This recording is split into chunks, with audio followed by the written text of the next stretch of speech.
Dan pemirsa, di penutupan perdagangan di sesi kedua hari ini, indeks harga saham gabungan masih ditutup melemah dalam di 3,27% di level 7.337,369. Kabar baiknya adalah indeks harga saham gabungan berhasil memangkas pelemahan karena secara intraday hari ini sempat tertekan ke 7.156,683.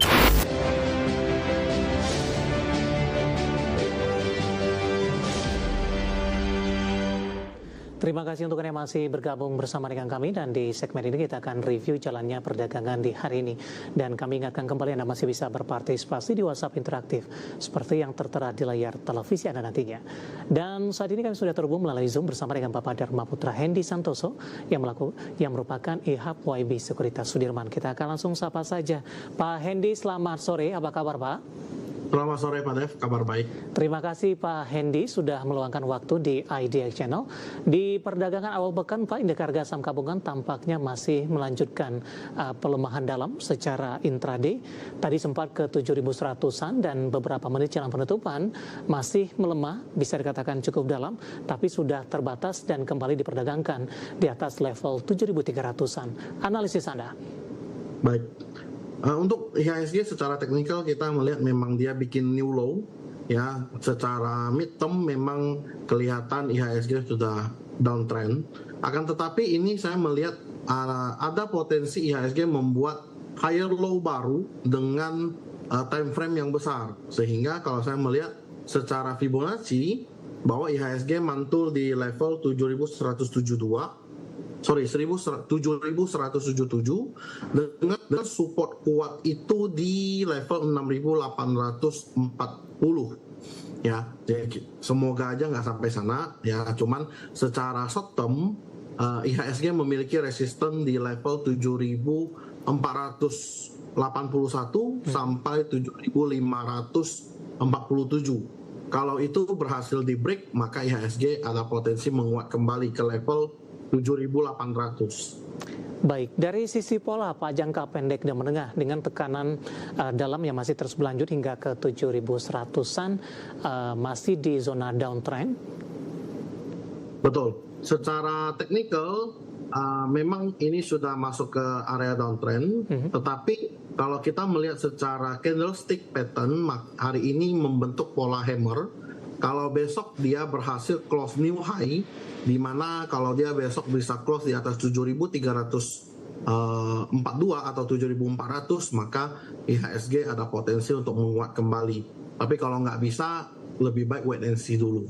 Baik, bagaimana Anda melihat raihan dari indeks harga saham gabungan dengan tekanan dalam yang terus berlanjut, Pak Hendy? Dari posisi global, konflik dari Timur Tengah masih membayangi, kemudian harga komoditas minyak mentah hari ini naik signifikan, Pak, sudah di atas 100. Sementara dari dalam negeri, beberapa sentimen negatif tampaknya masih menjadi fokus dari para investor terkait juga dengan penurunan peringkat rating. Kombinasi dari beberapa sentimen ini, Pak, kemudian juga dampak kepada sikap investor sehingga indeks harga saham gabungan kembali melanjutkan koreksi dalam. Baik, kalau saya melihat memang posisi saat ini ya kita tidak bisa melawan market, tapi ada banyak sekali emiten yang memang sebenarnya hanya koreksi minor, ya, koreksi minor, koreksi kecil yang sebenarnya bisa kita jadikan acuan untuk kemudian kalau kita ngelihat emas juga pada rebound, emiten gold ya juga pada rebound, sehingga saya melihat potensi dari penurunan IHSG ini sebenarnya bisa menjadi potensi momentum untuk kita bisa buy on weakness, dengan catatan kita tenang dan analisa dengan baik. Bahwa ini adalah momentum yang benar gitu loh. Baik, Pak Hendy, cukup menarik juga ketika dari saham-saham migas hari ini diharapkan memberikan bantalan terhadap indeks harga saham gabungan di tengah lonjakan harga komoditas. Namun secara teknikal tidak tergambar, Pak. Ada beberapa saham yang memang mengalami penguatan tapi lebih ke arah terbatas. Ada yang menguat di awal perdagangan berbalik ke zona merah, bahkan ada yang melemah cukup dalam semenjak pembukaan di sesi pertama. Bagaimana Anda melihat dari sisi korelasi ini? Apakah ini lebih cenderung ke anomali, Pak Hendy? Kalau saya melihat ini memang anomali, ya. Tapi di satu sisi juga, kalau kita melihat kayak emiten-emiten oil dan gas itu sebenarnya udah melaju kencang sebelum terjadinya perang. Dimana kalau kita melihat seperti Medco, seperti Elsa, sebenarnya itu pun sudah naik dari kayak Medco udah dari 1.300 sampai ke 2.000. Elsa dari 550 udah sampai ke 1.000 juga. Sebenarnya ya ini hanya anomali dan membuat sama saham-saham ini itu mencari pijakan baru di mana dia setelah naik dia harus mencari pijakan higher low baru dia bisa naik lagi gitu loh, dan ini wajar banget gitu Pak. Baik, langsung saja kita akan ulas dari sisi Medco, Pak. Hari ini berbalik melemah di 3,97% di 1.600-an, Pak Hendy, setelah intraday tadi sempat menguat ke 1.895. Kalau saya melihat Medco ini malah menarik ya, karena dia retest kembali ke posisi dia breakout kemarin di 2 Maret ya, yang gap up dan berhasil tutup gap. Kita tinggal jagain aja sebenarnya area level 1675. Kalau dia sampai close below 1675 sebenarnya ini udah nggak terlalu bagus. Tapi secara resiko Medco ini menarik Pak, karena dia terparkir di MA 20 juga, kemudian di support juga, jadi menarik untuk spekulasi baik. Baik, 1695 penutupan hari ini, target resisten terdekat Pak kalau masuk di harga yang range harga yang sudah Anda sebutkan tadi? Baik, kalau terdekat itu resisten di 1780. Kalau dia berhasil breakout maka dia bisa potensi ke 1860. Baik. Dari Medco kita bergeser ke Elsa, Pak. Ya. Hari ini Elsa juga berbalik melemah setelah tadi sempat naik tinggi ke 930. Pola pergerakannya hampir sama dengan Medco untuk Elsa, teknikal hariannya. Ya, sama. Secara teknikal Elsa juga mencari pijakan ya. Kita melihat pola-pola sebelumnya, dia setiap naik jangan selalu dikejar tapi tunggu dia koreksi, itu yang kita incar. Nah, kalau aku melihat Elsa ini juga terparkir di support trend dan dekat dengan MA 20 di 820, itu menjadi acuan di mana kita bisa menjadi itu untuk patokan kalau Elsa itu masih kuat atau enggak. Nah, kalau dia tetap bertahan di atas 820 maka Elsa ini tetap melanjutkan kenaikan dan memang masih uptrend. Tapi kalau dia jebol dari 820 sampai area 800 itu mending cut dulu. Baik. Penutupan hari ini masih di 840, melemah di 1,18%. Satu lagi Pak, ada energi hari ini mengalami koreksi yang cukup dalam di 9%, 1.660 setelah menguat pasca pembukaan di sesi pertama pada pagi tadi. Baik, kalau saya melihat ENRG sebenarnya udah capai target dari pola bullish flag-nya itu di perdagangan 4 Maret ya, di area 2420, dan ini memang terkoreksi wajar banget ya. Kalau kita melihat dekat dengan MA 20 dan MA 50 itu sekitar level 1630 sampai 1545, itu adalah support terakhir. Kalau dia sampai jebol dari 1545 maka NRG ini sudah tidak menarik. Ya, penutupan hari ini di 1.660 melemah di 9,04%, dan lagi-lagi keputusan investasi tetap ada di tangan pemirsa IDX Channel. Pak Hendy, kalau Anda lihat untuk pergerakan harga minyak hari ini sudah menembus di atas level 110-an Pak, kalau tidak salah sampai pagi tadi. Bagaimana Anda melihat dari pola teknikalnya untuk pergerakan harga minyak ke depan dengan penguatan yang signifikan dari akhir pekan lalu sampai dengan perdagangan hari ini? Baik, kalau saya melihat harga oil ini sudah overpriced ya, sudah secara teknikal ini harusnya terkoreksi. Jadi ini mungkin karena perang dan sebagainya itu makanya dia gap up naik.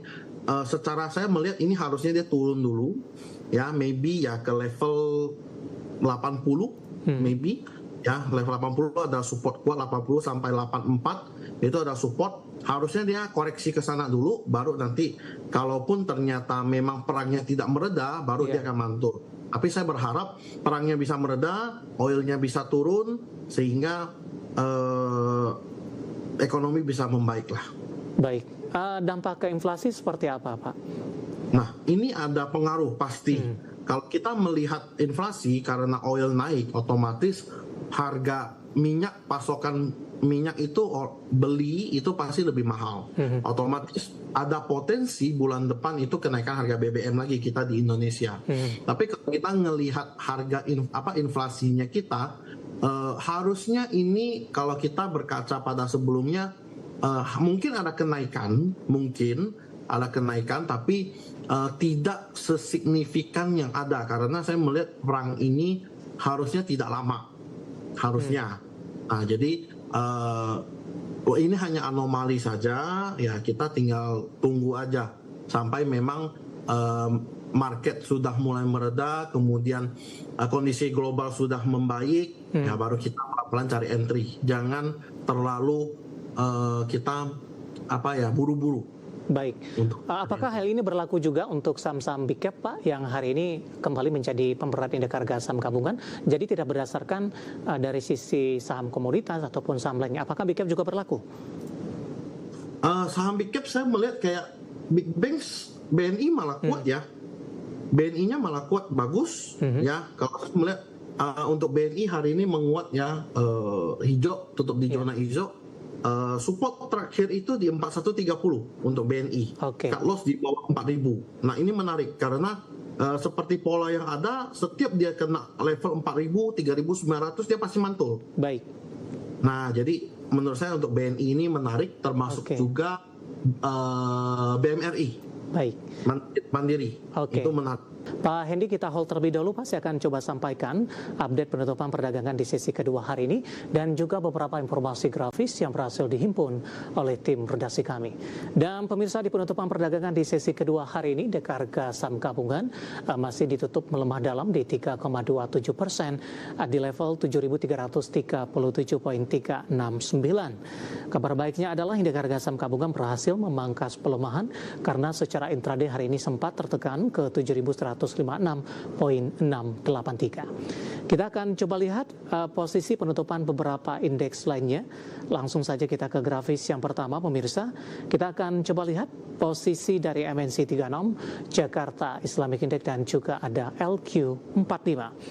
MNC 36 ditutup melemah di 3,21%, Jakarta Islamic Index melemah di 4,02%, LQ45 melemah di 3,28% di level 750,575. Selanjutnya kita akan coba lihat rotasi pergerakan sektoral, transportasi dan logistik melemah dalam di 5,22%, barang baku juga tertekan di 4,59%, properti di zona merah 4,57% dan konsumsi non-primer koreksi di 4,54%. Selanjutnya kita akan coba lihat saham-saham yang masuk ke dalam deretan top gainers di tengah pelemahan dalam indeks harga saham gabungan hari ini. Ada ITMG ditutup menguat di 28.300, Mora di 6150, Siko di 150 dan INDS ditutup menguat di 855. Grafis yang terakhir, saham-saham yang hari ini menjadi pemberat ada Bumi, Energi, BMRI dan juga ada Medco dengan nilai transaksi Bumi di 1,4 triliun rupiah dan Energi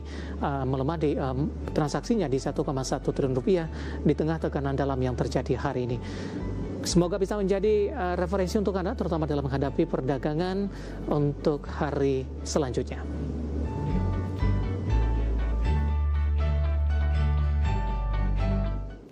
Kita akan jeda kembali dan tetap di tempat Anda. Setelah ini kita akan coba bahas beberapa pertanyaan yang masuk dan tetaplah bersama kami.